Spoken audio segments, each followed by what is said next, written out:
शिक्षक संघाचे जिल्ह्याचे सरचिटणीस श्री डोबळे सर यांना विनंती, आपण संबोधन करावे.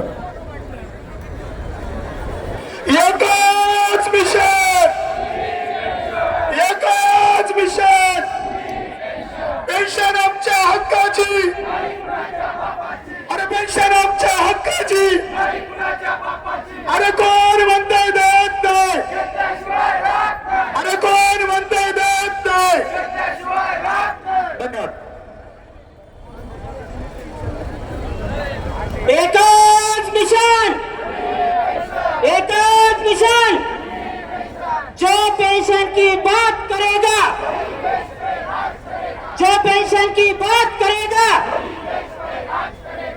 आज पुणे जिल्हा परिषद कर्मचारी संघटनेच्या वतीनं आयोजित केलेल्या या महामोर्चामध्ये सहभागी झालेले सर्व संघटनांचे सर्व पदाधिकारी आणि या मोर्चाचे समन्वयक, आपल्या जिल्हा परिषदचे कर्मचारी संघटनेचे समन्वयक शेखरजी गायकवाड, सर्व संघटनांचे अध्यक्ष पदाधिकारी, बंधू आणि भगिनींनो, 1 नोव्हेंबर 2005 हा महाराष्ट्रातील आणि देशातील कर्मचाऱ्यांच्या आयुष्यातला एक काळा दिवस.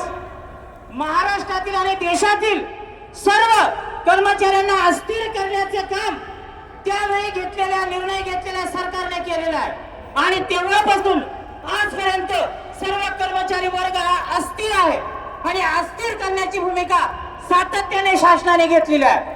तुम्ही आम्ही सर्वांनी, देशभरातील सर्व कर्मचारी संघटनांनी आपल्या सर्वांना जुनी पेन्शन लागू करावी यासाठी गेली 15 वर्ष आपण सातत्याने हा लढा देतोय.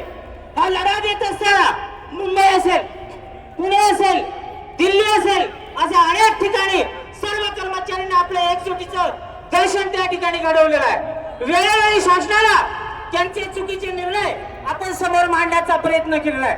हे होत असताना देखील आजपर्यंत या शासनाला काहीही फरक पडत नाही अशी परिस्थिती निर्माण झालेली आहे मित्रांनो.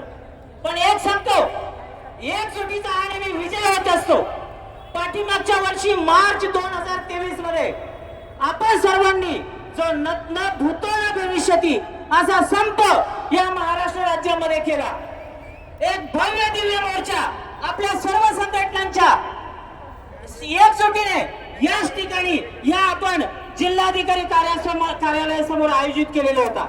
त्यावेळी सुद्धा हजारांच्या संख्येने, लाखोंच्या संख्येने आपले सर्व कर्मचारी उपस्थित झाले होते.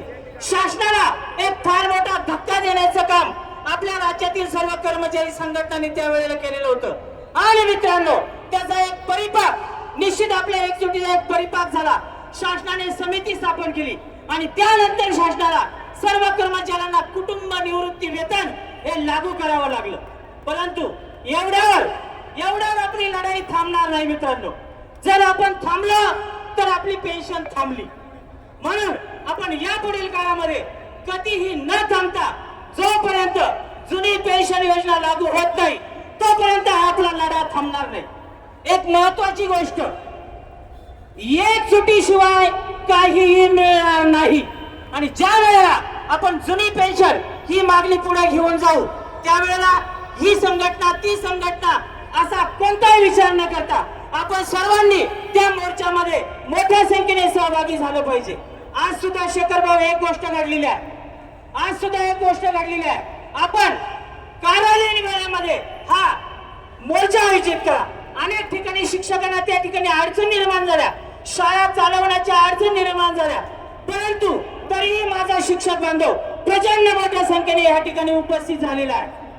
असं मी महाराष्ट्राच्या प्राथमिक शिक्षक संघाच्या वतीनं, सर्व पदाधिकाऱ्यांच्या वतीनं, पुणे जिल्हा प्राथमिक शिक्षक संघाचे सर्व उपस्थित पदाधिकारी, या ठिकाणी उपस्थित असलेले सर्व तालुक्यातील सर्व तालुका अध्यक्ष, त्यांचे सर्व पदाधिकारी यांच्या वतीनं या मोर्चात जाहीर पाठिंबा देत असताना यापुढील काळामध्ये 29 ऑगस्ट पर्यंत आपण सरकारला मुदत दिलेली आहे.